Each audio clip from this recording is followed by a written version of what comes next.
जोहार सभी को, नमस्कार। ये जो क्वेश्चन बना रहे हैं वो खौरठा ऑनर्स के लिए। खौरठा जिनका भी प्रतिष्ठा है मतलब ऑनर्स है और वो सेमेस्टर 1 में है, तो उसके लिए बहुत ही इम्पोर्टेंट है। काहे कि सेमेस्टर 1 में 5 गो क्वेश्चन पूछल जा है ऑब्जेक्टिव, जे 10 नंबर के रहा है और यहाँ से हम 60 गो क्वेश्चन बतेबो। 60 गो क्वेश्चन यदि अच्छा से पढ़ लेला तो एकदम फिक्स हो कि 5 गो जो क्वेश्चन आवो है एग्जाम में 10 नंबर के, वो एकदम फिक्स बनी। तो मतलब 10 नंबर तो हर एकदम फिक्स हो। ई खातिर एकदम अच्छा से पढ़ लेना हो, 10 नंबर एकदम फिक्स हो। तो 60 क्वेश्चन पूरा एकदम कंठस्थ कर लेना हो, ठीक हो, एकदम 10 नंबर तो फिक्स हुई। तो 60 क्वेश्चन पूरा अच्छा से कंठस्थ करना हो। और ये जो क्वेश्चन है ये सिर्फ आपका VVU के लिए इम्पोर्टेंट नहीं है, बल्कि झारखंड के जितने भी यूनिवर्सिटी है वो सारे के लिए इम्पोर्टेंट है। तो सबसे पहले हम शुरू कराइए, ठीक है। पहला क्वेश्चन है कि आदिकाल के शुरुआत 17वीं शताब्दी से कौन मानल है। मतलब यहाँ कहल गेल है कि आदिकाल है ओकर जे शुरुआत है ना वो कब से भेल है, तो 17वीं शताब्दी से ही आदिकाल के शुरुआत भेल है। मतलब 17वीं शताब्दी ककरा कहल जाए तो 1600 ईस्वी से जे ऊपर भे हुआ है ना, 1600 ईस्वी से जे ऊपर भे हुआ, मतलब कि 1699 तक, तो अगर 17वीं शताब्दी कहल जाए। और जैसे से 1700 है तो फिर 1700 से ऊपर हुए लगते तो फिर एक 18वीं शताब्दी कहल जाए। तो यहाँ हम देखिए कि आदिकाल के जो शुरुआत भेल है वो 17वीं शताब्दी में भेल है। तो ई क्या कहल है, तो इटा जे कहल हथिन वो क्या कहल हथिन, डॉक्टर BN ओदार कहल हथिन। अब दूसरा नंबर देखा, ठीक है। दूसरा नंबर में आदिकाल के बीज वपन काल कौन कहल हत, ठीक है। मतलब जे खौरठा जो है तो खौरठा के आदिकाल ही जन्म काल है, ठीक है। उमें से खौरठा के बीज रोपाइल है, ठीक है। तो बीज वपन काल क्या कहल हत, तो इटा जे कहल हत वो क्या कहल हत, तो कहल हत दिनेश दिनमणि। अब हम आगे चलाइए तीसरा क्वेश्चन नंबर में। तीसरा में बोलल गेल है कि आदिकाल के गौड़ा काल कौन कहल हत, ठीक। तो इटा जे कहल हत वो आलाजी कहल, आलाजी करा कहल जाए तो कृष्ण चंद्र दास के आलाजी कहल जाए, ठीक है। अब चौथा देखिए, आदिकाल कर शुरू कवि केकरा मानल गेल, मतलब आदिकाल में जे सबसे शुरू के कवि हल, मतलब सबसे पहला कवि आदिकाल में के हल, तो अकर आंसर है राजा दलेल सिंह, ठीक है। पांचवा में जो है सबले पूर्णा कवि ककरा मानल जाए, मतलब सबसे पूर्णा कवि। तो आप यहाँ देखा कि राजा दलेल सिंह आदिकाल के सबसे शुरू के कवि हल, तो सबसे पुराना कवि भी तो राजा दलेल सिंह ही आता है ना। तो सबसे पुराना कवि ककरा मानल जा है, तो राजा दलेल सिंह के मानल जा है, ठीक है। अब हम यहाँ देखिए आगू देखिए 5 नंबर में, 5 नंबर है, छठा नंबर देखिए। छठा नंबर में बोलल गेल है कि सबले पूर्णा काव्य लगे, तो सबले पूर्णा काव्य की लगे, शिवसागर, गोविंद लीलामृत, राम रसार्णव या फिर राम कथामृत। तो यहाँ देखा राम कथा अमृत जो है क्या लिखल है, ये लिखल है श्रीनिवास पानोरी जी। गोविंद लीला अमृत क्या लिखल है, ये लिखल है राजा दलेल सिंह। राम रसार्णव क्या लिखल है, तो ये भी राजा दलेल सिंह। और शिव सागर क्या लिखल है, ये भी राजा दलेल सिंह। लेकिन अगर में सबसे जो पूर्णाटा है वो पूर्णाटा क्या लगे, तो पूर्णाटा जो है वो है आपका शिव सागर, याद रखिए।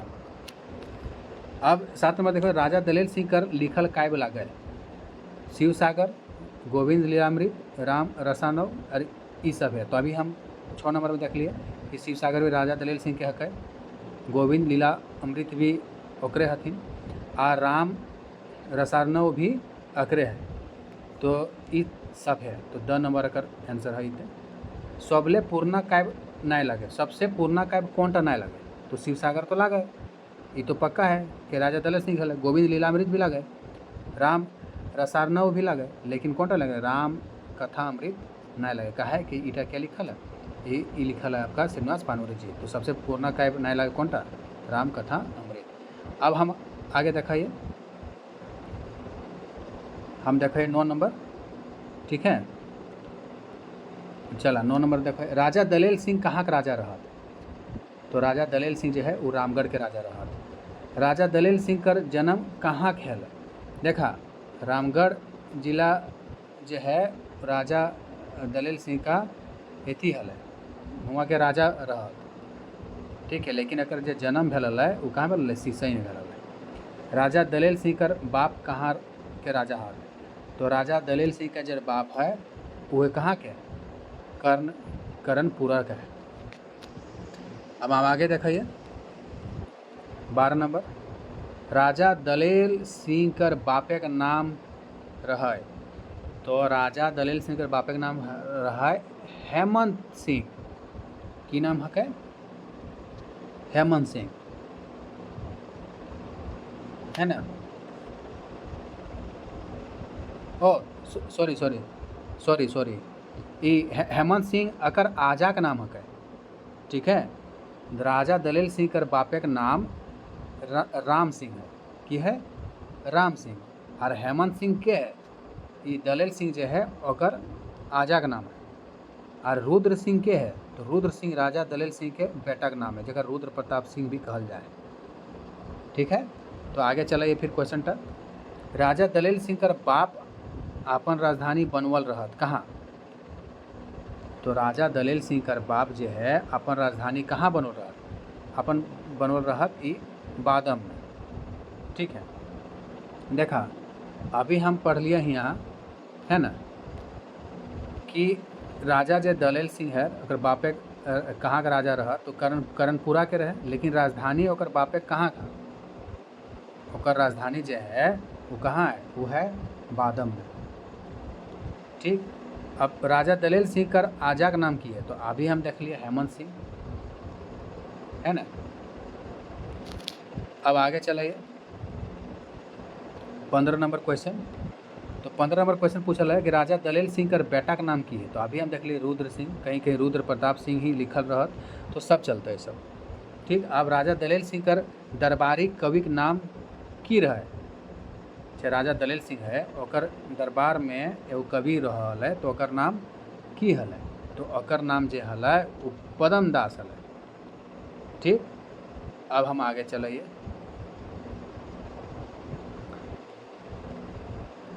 यहाँ पूछल है पदम दास कर बापे का नाम की रहे? आप देखा, राजा दलेल सिंह कर दरबार में वो कवि रहल है पदम दास, अब ओकर बापे का नाम पूछ दिले, तो ओकर बापे का नाम की हल? तो ओकर बापे का नाम हल दामोदर दास, ठीक है। पदम दास केकरा पढ़व हलत? ठीक है, मतलब को है कि पदम दास ककरा पढ़व हल है ना। तो अकर जो आंसर है वो है राजा दलेल सिंह का जो बेटा था उसको वो पढ़ाता था, कौन? पदम दास। तो राजा दलेल सिंह का बेटा का नाम की हल? रुद्र प्रताप सिंह, मतलब रुद्र सिंह, ठीक। अब हम 19 नंबर देखो, ये हितोपदेश कर खोरठा अनुवाद कौन करल रहा है? हितोपदेश जो है अगर खोरठा अनुवाद क्या करल रहा है? तो अकर जो करल है वो क्या करल है? पदम दास। काहे कि ये हल थी दरबारी कवि हल, तो यह खोरठा के अनुवाद थी, हितोपदेश जो है अगर खोरठा में अनुवाद कर दिल है। अब यहाँ 20 नंबर में जो पूछल है काव्य मंजूरी से कि काव्य मंजूरी काव्य केकर रचना लागे? तो काव्य मंजूरी जो रचना है वो है पदम दास। 21 नंबर में की पूछल है ज्ञान सुधाकर काव्य केकर रचना लागे? तो ज्ञान सुधाकर जो है ये है रुद्र सिंह के, राजा दलेल सिंह के बेटा के। तो ज्ञान सुधाकर क्या लिखल है? तो रुद्र सिंह लिखल है। ये बहुत इंपॉर्टेंट है, इधर याद रखिए, ठीक है। और बाद 22 नंबर में पूछल है कि रघुवर विनय काव्य केकर लिखल लागे? तो रघुवर ककर लागे? रघुवर विनय, रघुवर जो विनय है वो लिखल है गंगा नारायण सिंह के द्वारा। अब हम यहाँ देखो ये 23 नंबर में गंगा नारायण सिंह कहाँ के राजा रहत। तो गंगा नारायण सिंह जो राजा रहत वो है कतराजगढ़। कतराजगढ़ कहाँ है अभी? धनबाद में। ठीक है, तो यहाँ का राजा। अब भाव प्रीतानंद कौन काल कर कवि लागत। देखा यहाँ भाव प्रीतानंद ओझा भी कहल जा रहा है। भाव प्रीतानंद ओझा कौन काल के कवि लागत। तो हम 24 के आंसर देखो ये जो है ना ये आदिकाल के कवि ना लगे। ठीक है, ये कवि लगे मध्यकाल के, है ना। और देखा ओकर बाद आदिकाल के क्या क्या है? राजा दलेल सिंह, है ना। ओकर बेटा रुद्र प्रताप सिंह और ओकर दरबारी जे कवि है पदम दास। ठीक है, लेकिन भाव प्रीतानंद ओझा भाव प्रीतानंद जे के बारे बात कर है तो ये जे आदिकाल के नहीं लगे बल्कि कहाँ के लगे? मध्यकाल के लगे। 24 नंबर हो गया। अब हम देखो ये 25 नंबर। ठीक, तो 25 नंबर हम देखो ये 25 नंबर क्वेश्चन कर दे गए। 24 के बाद 41 आ गया। 25 कर दे 25 छूट गया, हम उसको अलग से डाल देंगे। ठीक है, आपका 25 से छूटा हुआ है 25 से 40 तक, उसको हम फिर एक अलग वीडियो में हम डाल देंगे। तब तक ये वाला कर लीजिए आप। ठीक, अब हम देखो ये 41 क्वेश्चन नंबर। तितकी राय कर जन्म घार कहाँ रहे। आप घबराइए मत, हम 25 से बोले 25 से 40 तक अलग से बना देंगे, तो घबराइए मत, हम आपको दे देंगे। आप इसको अच्छा से पढ़िए पहले। 41 के जो है तितकी राय कर जन्म घार कहाँ रहे। तो अकर जो जन्म घार है वो है बालीडीह। ठीक है, तितकी राय कर असली नाम की रहे।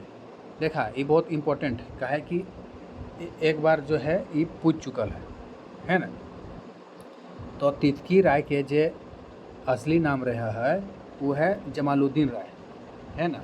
एक वीडियो था उसमें तितकी राय का तितकी राय ही बोला गया था, लेकिन नहीं, वो क्या है? जमालुद्दीन राय। ये याद रखिए, एकदम 110% है।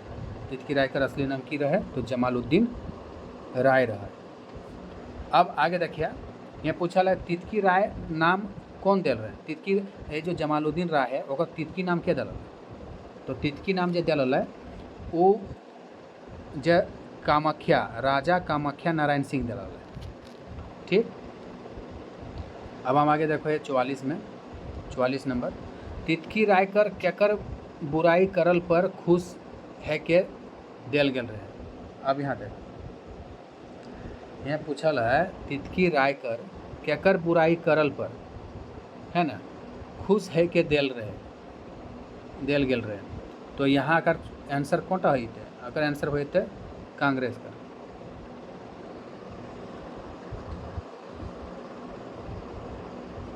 कांग्रेस के जो बुराई करल गेल है, ठीक है, ओकरे यह कारण अकर नाम दे दिया है।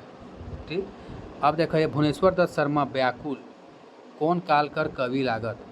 एक चीज़ इम्पोर्टेंट है, व्याकुल ककरा कहल जाए तो भुवनेश्वर दास शर्मा के कहल जाए, याद रखिए व्याकुल ककरा कहल जाए। ठीक है, और आला ककरा कहल जाए तो कृष्णचंद्र दास के ही आला कहल जाए, याद रखिए। तो भुवनेश्वर दत्त शर्मा जो है ना ये कौन काल के कवि है? तो ये आधुनिक काल के कवि है। देखा अथी जे 3 काल है, आदिकाल एगो मध्यकाल और एगो आपका आधुनिक काल। तो आदिकाल में क्या है? राजा दलेल सिंह और बेटा रुद्र प्रताप सिंह। ठीक है, और एगो पदम दास। मध्यकाल में क्या है? भाव प्रीतानंद ओझा। और आधुनिक काल में क्या है? तो आधुनिक काल में है भुवनेश्वर दत्त शर्मा व्याकुल। ये 3 याद रखे, बहुत इंपॉर्टेंट है। तो भुवनेश्वर दत्त शर्मा व्याकुल कौन काल का कवि रहत? तो ये आधुनिक काल के कवि रहत। ठीक है, अब हम देखते हैं 46 नंबर। भुवनेश्वर दत्त शर्मा व्याकुल कर जन्म ठाव कहाँ लगे। मतलब ठाव मतलब गांव है हुआ है, तो अगर गांव कहाँ है, कौन गांव में जन्म ले लो है? ठीक है, तो ये जो है माथाडी में जन्म ले लो है। अब आगे हम चलिए 47 नंबर में। 47 में पूछल है कि भुवनेश्वर दत्त शर्मा व्याकुल कर जन्म तारीख की लागे। तो अकर जो जन्म है ये अकर याद रखिया, ऐसे याद रखिया है ना। देखा 17 मार्च 1908, 17 मार्च 1908, तो सीधा ऐसे याद रखिया 1738 है ना, 1738 ऐसे याद रखिए। 17 तारीख तीसरा महीना और 8 में पकड़ लिया 1908, ठीक है। 2008 तो कहते हैं ना, 1908 कहते हैं, काहे कि आधुनिक काल के हैं। तो 1738 ऐसे याद रखिए। यहाँ भी देख सकल है 7 और 1 8, तो यहाँ भी, यहाँ 8 है और यहाँ भी 8 है, मतलब 1738 है।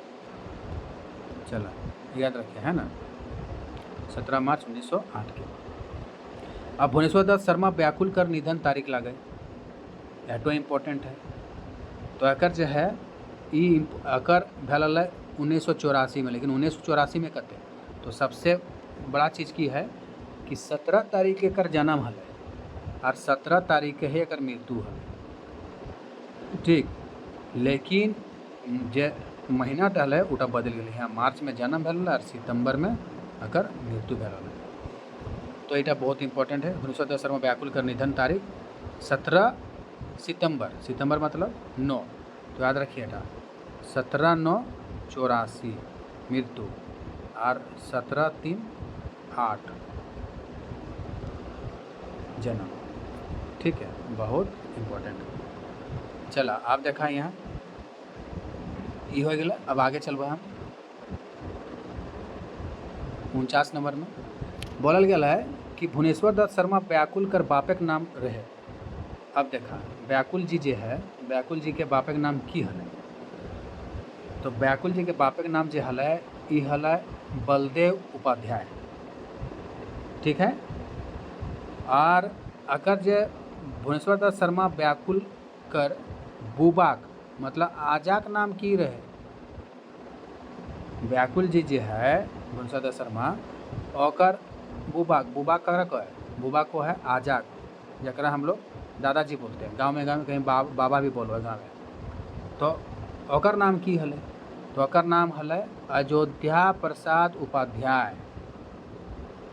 तो व्याकुल के बाबा का नाम है मतलब आजा के नाम है अयोध्या प्रसाद उपाध्याय और बापे का नाम है बलदेव उपाध्याय, ठीक है। अब 51 नंबर क्वेश्चन देखिए कि भुवनेश्वर दत्त शर्मा व्याकुल केकर अनुयायी रहत, ठीक है। तो मतलब कि अनुयायी रहत मतलब ककर केकरा फॉलो अप कर रहा है ना, ककर मतलब देख के ओकरे फॉलो अप कर रहा है। मतलब कि हम बोल सकलिए कि भुवनेश्वर दत्त शर्मा जो है वो ओकरे रास्ता पर चल रहा है। तो ककर रास्ता पर चल रहा है, तो ये है गांधी जी, गांधी जी का रास्ता पर ही भुवनेश्वर दत्त शर्मा चल रहा है, ठीक है। तो ओकरे कहल गया है कि भुवनेश्वर दत्त शर्मा व्याकुल केकर अनुयायी रहत। अब यहाँ पूछल है कि भुवनेश्वर दत्त शर्मा व्याकुल के राष्ट्र कवि कौन कहल है, ये बहुत इम्पोर्टेंट है। तो ई जे कहल है वो राम नारायण सिंह कहल, ठीक है। अब हम आगे देखिए 53 नंबर क्वेश्चन। भुवनेश्वर दत्त शर्मा व्याकुल कर मायक नाम की रहे। बापे का नाम तो देख लिए हम, बलवंत उपाध्याय, ठीक है। अब मायक नाम की लगे, तो मायक नाम जो है वो है शांति देवी, बहुत ही शांत। शांति देवी क्या कर था भुवनेश्वर दत्त शर्मा का। भुवनेश्वर दत्त शर्मा व्याकुल कर बहुक नाम रहे। अब आटा पूछ दिल है, तो बहुक नाम सरस्वती सुशीला देवी, ठीक है। अब एक बात बताइए, भुवनेश्वर दत्त शर्मा व्याकुल ये रहे व्याकुल, लेकिन अगर जब बहू रहे वो एकदम सुशील रहे, ठीक, और ओकर माँ एकदम शांत रहे। तो ये इम्पोर्टेंट है, ऐसे करके याद करे बा। भुवनेश्वर दत्त शर्मा व्याकुल कैसन बिहा करल रहा। अब आटो पूछ दिले कि कैसन बिहा करल रहा। विधवा बिहा करल रहे, ने अंतरजातीय बिहा करल रहे, ने प्रेम बिहा, ने ये सब है। तो भुवनेश्वर दत्त शर्मा जो है ना वो हल लव स्टोरी वाला व्यक्ति, वो प्रेम बिहा करल रहे ककर से, सरस्वती सुशीला देवी से, नामे है व्याकुल। राजा दलेल सिंह कर गुरु नाम रहे। अब यहाँ एगो बहुत अच्छा क्वेश्चन है कि राजा जो दलेल सिंह है, राजा दलेल सिंह है, अगर गुरु का नाम की रहे तो हम यहाँ देखो है, अगर गुरु का नाम रहे नरोत्तम दास, नर में भी उत्तम, ठीक है, नरोत्तम मतलब का हो है, नर में भी उत्तम, तो नरोत्तम दास। अब हम आगे देखिए 56 नंबर, 57 नंबर, भाव प्रीतानंद कर आजी मतलब जरा आयो बोलल जाए, कर नाम की रहे 57। तो 57 के आंसर जो है वो सुमित्रा देवी। अब भाव प्रीतानंद कर गीत से यहाँ देखा बोलल गया है कि भाव प्रीतानंद कर गीत से प्रभावित है के कौन राजा 37.5 बीघा जमीन दान में दिल रहे, बहुत इम्पोर्टेंट, ठीक है। अब अकर गीत से प्रभावित 37.5 बीघा जमीन दे दिल ककरा, भाव प्रीतानंद के। अब बतावा तो क्या दिल, ये दिल लक्ष्मीपुर कर राजा, ये भी बहुत इम्पोर्टेंट है। अब 59 नंबर क्वेश्चन हम बताते रहे, भाव प्रीतानंद कर गीत से प्रभावित है कि कौन राजा देवघर में मकान कीन दिल रहे। एक तो जमीन दिल लक्ष्मीपुर कर राजा 37.5 बीघा, और मकान के कीन दिल रहा, तो मकान जो कीन दिल रहा है वो है काशी पंचकोट का राजा, पंचकोट के राजा है। 60 नंबर हम देखिए, भाव प्रीतानंद कौन बछर मतलब कौन ईस्वी में सरदार पंडा बनल रहा, मतलब सरदार पंडा भी बन रहा है क्या भाव प्रीतानंद ओझा। तो भाव प्रीतानंद जो ओझा है ना, ये कौन ईस्वी में सरदार पंडा बन रहा, तो सरदार पंडा जब बन रहा तो 1929 ईस्वी में। अब यहाँ 60 क्वेश्चन तो हो गलो। अब ये क्वेश्चन जब छूटलो 25 से 40 तक, इटा हम अगला वीडियो में बना देव, ठीक हो। अब तो है सब लाइक सब्सक्राइब और बेल आइकन के दबाए ला, ठीक है। ऐसे वीडियो आते रहते। अब बहुत इंपॉर्टेंट इटा पढ़ लबा, तो 5 क्वेश्चन जो हो फिक्स हो 10 नंबर के सेमेस्टर 1 में, झारखंड कोई भी यूनिवर्सिटी रहे और स्पेशल फॉर भी हो, ठीक है। जय झारखंड, जय जोहार, धन्यवाद।